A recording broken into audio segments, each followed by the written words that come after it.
je constate, je vois, je rencontre de plus en plus de personnes qui vont avoir ce syndrome de l'imposteur. Mais comment on peut l'identifier? J'ai mis au point 3 critères qui vont me permettre de mettre le doigt sur ce syndrome.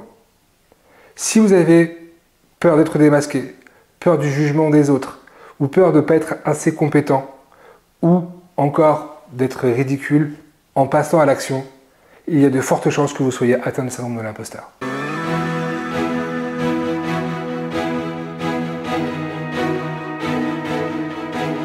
Bonjour, j'espère que vous allez bien et que vous avez passé une merveilleuse semaine. Aujourd'hui, on va aborder un thème, le syndrome de l'imposteur.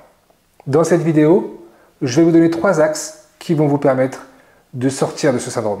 Ce qui est intéressant de savoir, c'est qu'est-ce que le syndrome de l'imposteur. Je suis tombé sur une vidéo il n'y a pas longtemps qui l'explique et j'aime bien son explication. Le syndrome de l'imposteur, ça va être la différence que je vais avoir entre mes compétences aujourd'hui, que j'ai réellement et concrètement, et les compétences que j'espère acquérir, le niveau où je veux être.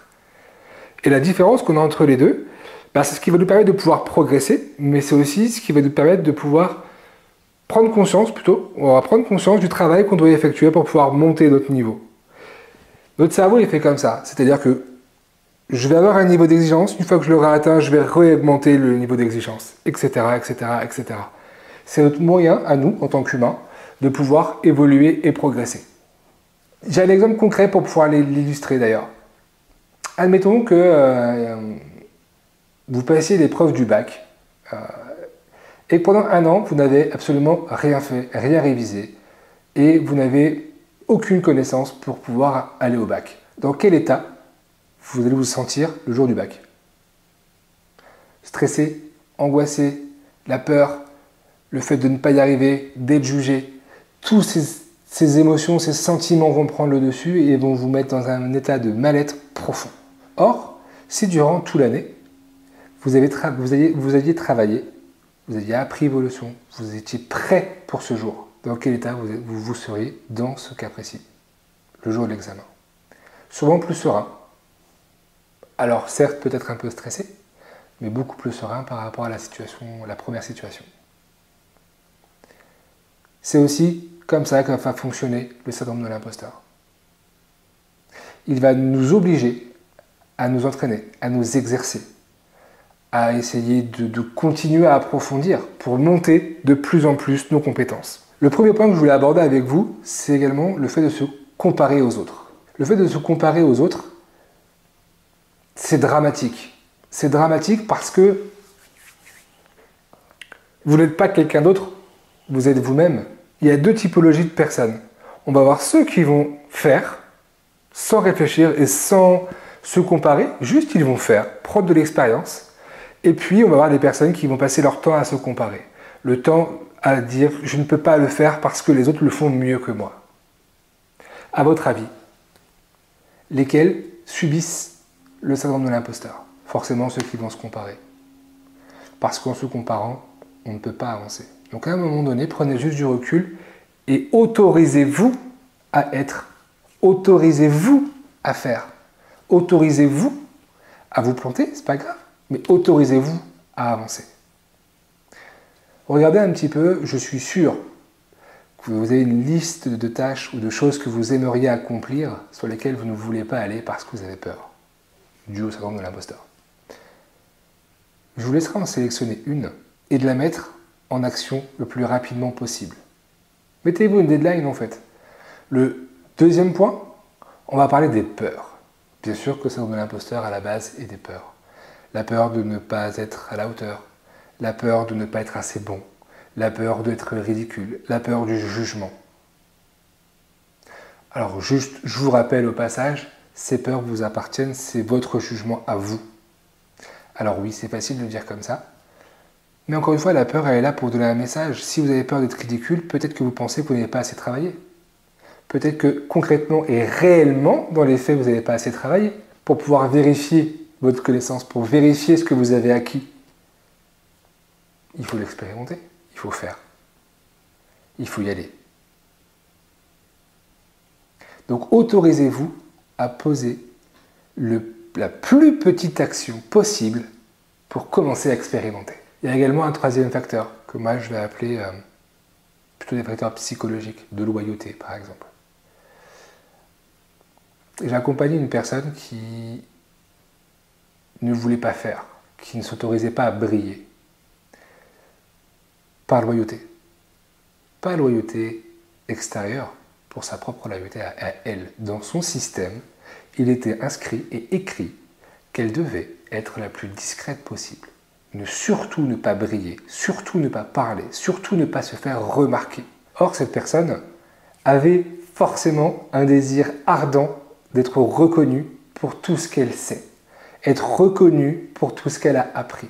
Effectivement, ça a été un problème. C'est-à-dire que je veux transmettre, mais je ne peux pas briller. Alors du coup, je ne m'autorise pas à le faire. Et parce que je ne m'autorise pas à le faire, je crée de la frustration, je crée de l'anxiété, je crée de l'angoisse, je crée un repli sur moi et je ne me sens pas bien en fait. Et le jour où elle a commencé à s'autoriser, alors c'était un travail qui a été assez long, parce qu'il a fallu d'abord qu'on aille travailler sur le fait de se reconnaître soi-même, il a fallu travailler sur le fait de s'autoriser à briller, c'est juste de prendre sa place, c'est pas de prendre la place de quelqu'un, c'est pas de monopoliser l'attention, c'est pas d'être le centre d'intérêt de tout le monde, juste de s'autoriser à être qui j'ai envie d'être. Et lorsqu'on a commencé à travailler là-dessus, avec des petites actions, bien entendu, encore une fois, on a mis en place les actions qui lui semblaient pour elle le plus facile à mettre en place dès maintenant, tout de suite. Et tout doucement, elle s'est libérée, étape après étape, action après action. Pour aujourd'hui, être une formatrice, je pense, hors norme. Elle s'adapte à son public, elle s'adapte au groupe, elle arrive à dispenser ses connaissances. Et elle arrive à les rendre intéressantes. Ça, c'est super important parce que forcément, il y a beaucoup d'enseignants qui ont du mal à motiver, qui ont du mal à dynamiser une salle. Elle, c'est dans elle, en fait. Elle s'est autorisée à briller, à prendre sa place. Et aujourd'hui, effectivement, on n'est plus sur la même typologie. Je peux vous partager une autre anecdote me concernant cette fois-ci. Il y a quelques temps, j'ai voulu mettre en place ma première conférence. Il y avait une quinzaine de personnes qui étaient présentes. J'avais tellement peur de ne pas être à la hauteur, tellement peur de ne pas leur donner assez de contenu, tellement peur de ne pas être fier de moi, en fait, de ce que je vais faire derrière, que j'ai donné beaucoup d'informations. Beaucoup trop d'informations. Je les ai presque perdues dans la masse d'informations. Tout ça parce que j'avais peur d'être démasqué. Parce que j'avais peur de ne pas être fier de moi. Parce que j'avais peur de me décevoir. J'ai demandé du feedback. Moi, j'aime bien demander du feedback aux personnes lorsque je vais les accompagner ou en conférence. Et j'ai demandé du feedback. La chance que j'ai eue, c'est que sur les 15 personnes, les 15 ont été ravis de ce qui s'est passé. Ravis de la conférence qui a été donnée. Mon sentiment à moi, même si aujourd'hui, je sais que j'ai donné trop de contenu, je suis extrêmement fier de moi d'avoir osé le faire. Tout comme la formatrice dont je vous parlais donc tout à l'heure. Aujourd'hui, elle est extrêmement fière de ce qu'elle a osé faire et mettre en place. À vous maintenant de mettre en place des choses pour être fier de vous. À vous de mettre des choses en place pour pouvoir vous dépasser, pour pouvoir avancer, pour pouvoir atteindre l'objectif dont vous rêvez. En tout cas, j'espère que cette vidéo vous aura plu. Si vous pensez que cette vidéo peut être utile à quelqu'un de votre entourage, n'hésitez pas à lui partager. Vous avez également dans la description, je vous offre donc une vidéo formation sur le burn-out, 3 clés pour sortir du burn-out rapidement. N'hésitez pas non plus à vous abonner à la chaîne, à liker le contenu. Quant à nous, on se retrouve la semaine prochaine en forme de bonne humeur.